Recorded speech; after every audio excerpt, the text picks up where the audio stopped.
Porque o piso da minha casa são vários quadrados pequenininhos e não pode ser um piso imenso, gigante. Fica aqui agora para entender a dilatação térmica com Sukito.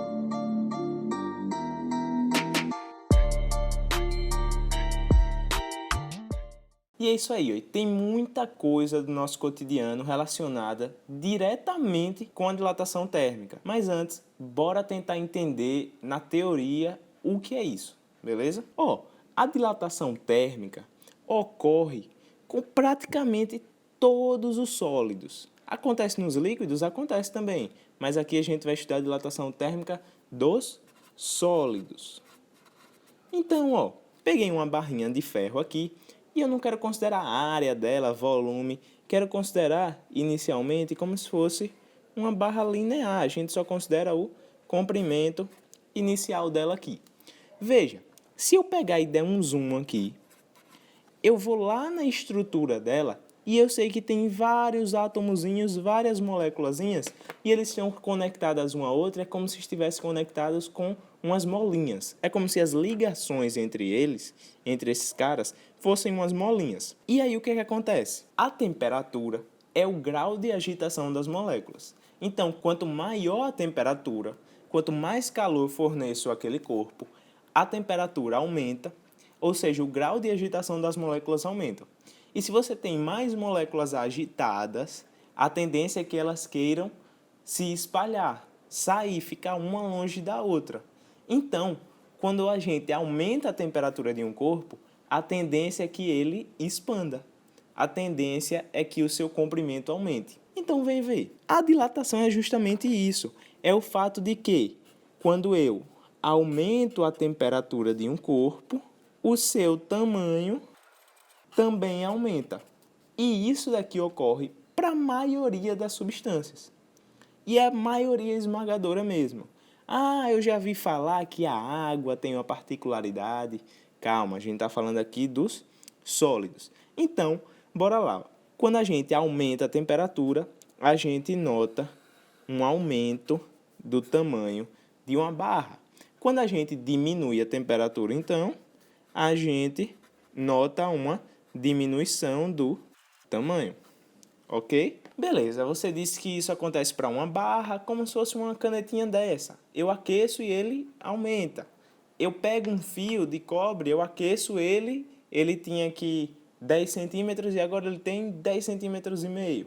E é isso, a gente nota dilatação térmica para fios, para objetos lineares. Mas será que tem outros tipos? Existe sim a dilatação linear, que a gente falou, para fios, que a gente só considera a dilatação em uma dimensão, mas também existe a dilatação superficial. Se eu pego uma moeda aqui de 10 centavos e aqueço ela, se eu for notar depois, ela está ligeiramente maior do que ela era antes. Então, ela tinha esse tamanho e ela acaba crescendo um pouco. Então, eu tenho dilatação de uma área.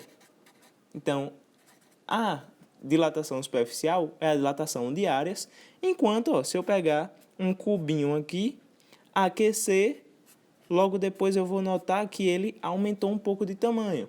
Então, existe também a dilatação do tipo volumétrica. Então, dilatações linear, superficial e volumétrica a gente pode sim notar. Ok, mas aí você começou a falar de por que os pisos da minha casa precisam ter aquela junta ali entre eles. Existe sim uma explicação para isso.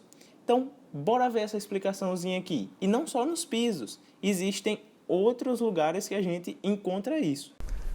Aqui, os pisos devem ter essa separação, o rejunte, essa distânciazinha entre um do outro, porque senão, quando a gente eleva muito a temperatura, algumas cidades, ora está no inverno, ora está no verão, sofre uma variação de temperatura, ele expande. E imagine se eles estiverem os dois juntinhos e não tiver espaço para dilatar. Aí a peça, o revestimento vai quebrar, vai se trincar todinho. Por isso que é importante a gente deixar essa junta aqui de dilatação nos pisos. Viu aí, a construção civil é um ambiente recheado de exemplos dessa parte de dilatação térmica. É preciso considerar diversos fatores ligados a isso para se projetar, para se executar obras de uma forma que a gente evite problemas. Ok, a gente já viu essa parte mais prática, mas agora pensou que ia fugir, bora para as contas. Não vou fazer as contas para o superficial nem para o volumétrico não, bora fazer as contas da dilatação linear, beleza? Então, ó, vem aqui comigo e preste atenção no equacionamento. Ó, aqui a gente precisa ter o comprimento inicial L0 de uma barra e eu sei que logo após, digamos que a gente aumentou a temperatura, ele vai chegar num comprimento final L. Veja que esse tamanhozinho aqui foi o quanto ele dilatou. Então, é esse cara que a gente consegue calcular. Ó. A dilatação, o quanto ele dilatou, é o L0, o alfa, que é um coeficiente de dilatação linear, e o ΔT, que é a variação de temperatura. Então, a gente tem que o ΔL é o L0, o alfa ΔT. O ΔL é dado em metros, geralmente. O L0 também em metros. O alfa vai ser dado em graus Celsius a menos 1, é tabelado. E a variação de temperatura em graus Celsius. Pronto. Se a gente quiser descobrir o valor final do L, lembre que o ΔL é o L menos L0. Então, o ΔL, que é L menos L0, é igual a L0 alfa ΔT. E eu posso fazer o quê? L igual a L0 mais L0 alfa ΔT. E aí, ó, eu posso colocar esse L0 em evidência. Então, fica 1 mais alfa ΔT. Essa é a expressão que a gente pode usar para calcular já diretamente o L, ao invés de achar primeiro o ΔL. Beleza? Então, ó, deixa eu falar só um pouco mais sobre aquele coeficiente de dilatação. O que é que ele vai me dizer? Se eu tenho dois objetos, um com coeficiente de dilatação maior do que o outro. Quem tiver maior alfa, quem tiver maior coeficiente de dilatação, quer dizer que ele consegue dilatar mais, ele consegue aumentar mais, caso a gente aumente a temperatura, ou consegue diminuir mais, caso a gente diminua a temperatura, em relação ao outro que tenha um alfa menor. Vamos ver uns exemplos aqui. O coeficiente alfa vai nos dizer o que é tabelado. Lembre que a unidade é o grau Celsius a menos 1. E veja, ó, eu tenho aqui a porcelana, o concreto e o alumínio. A porcelana tem um alfa de 3 vezes 10 a menos 6 graus Celsius a menos 1. O concreto de 12 vezes 10 a menos 6 graus Celsius a menos 1. E o alumínio 22 vezes 10 a menos 6 graus Celsius a menos 1. Veja que o alumínio, ó, se a gente pega uma barra do mesmo tamanho, ó, as duas têm o mesmo comprimento inicial. Uma é de porcelana e a outra é de alumínio. Então, mesmo comprimento inicial, mesma temperatura, lembra, ΔL é L0 alfa ΔT. Então, eu vou manter os dois aqui do nosso exemplo com o mesmo comprimento inicial e eu vou submeter eles à mesma variação de temperatura. Vou levar, sei lá, de 20 graus Celsius até 30. Quem tiver o maior alfa vai ter a maior dilatação. Então, nesse caso, ó, o alumínio tem um alfa de 22 vezes 10 a menos 6, que é maior do que os 3 vezes 10 a menos 6. Então, no final, o alumínio vai chegar a ter um tamanho maior do que a porcelana. Os dois vão dilatar, caso eu aumente a temperatura. Mas o alumínio vai crescer mais do que a porcelana, porque ele tem um maior alfa. Beleza? Então, ó, aqui embaixo na descrição eu já deixei um PDF com esse resumo, esse equacionamento e uma questãozinha para você treinar. Mas antes, bora fazer um aqui, junto comigo, para você entender como é que aplica esses números nas contas e aí a gente finaliza. Mas bora lá aqui antes. Uma barra de cobre homogênea e uniforme mede 20 metros a 0 graus Celsius. Calcule a variação do comprimento dessa barra em milímetros quando aquecida a 50 graus Celsius. Então, ó, ele inicialmente tem um L0 de 20 metros. Então, o valor inicial dele é de 20 metros, para o comprimento dele. Qual é a variação de temperatura? Eu vou levar ele de 0 a 50. Então, variação de temperatura é sempre temperatura final menos a inicial. Então, de 0 a 50 eu variei quanto?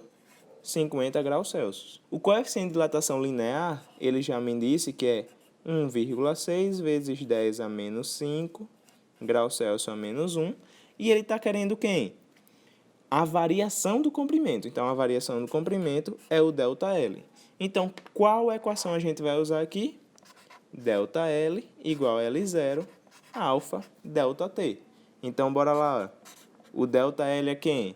O L0 é 20 metros. O alfa, 1,6 vezes 10 a menos 5 graus Celsius a menos 1. E se ele está em graus Celsius a menos 1, a temperatura, a variação de temperatura a gente usa em graus Celsius. Então, vezes 50.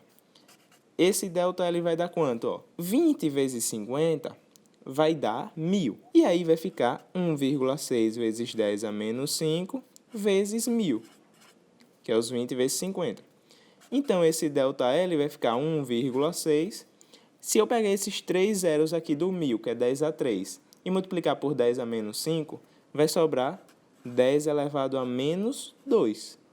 Só que ele não quer em metros, ele quer em milímetros. Então, aqui eu tenho quem? 1,6 vezes 10 a menos 2 metros, que é a mesma coisa que 16 vezes 10 elevado a menos 3 metros. E 10 a menos 3 metros é quem? É um ΔL de 16 milímetros. Então, veja que eu aumentei 50 graus de temperatura em uma barra de 20 metros e ele só dilatou isso, 16 milímetros. Beleza? Então, a gente acaba achando o ΔL. E se você gostou desse vídeo, já deixa o like aí, lembra de se inscrever no canal e ativar o sininho para receber as notificações. Não esquece também de baixar aquele PDF que eu comentei e compartilhar esse vídeo com seus amigos, joga no grupo da sala, beleza? Valeu!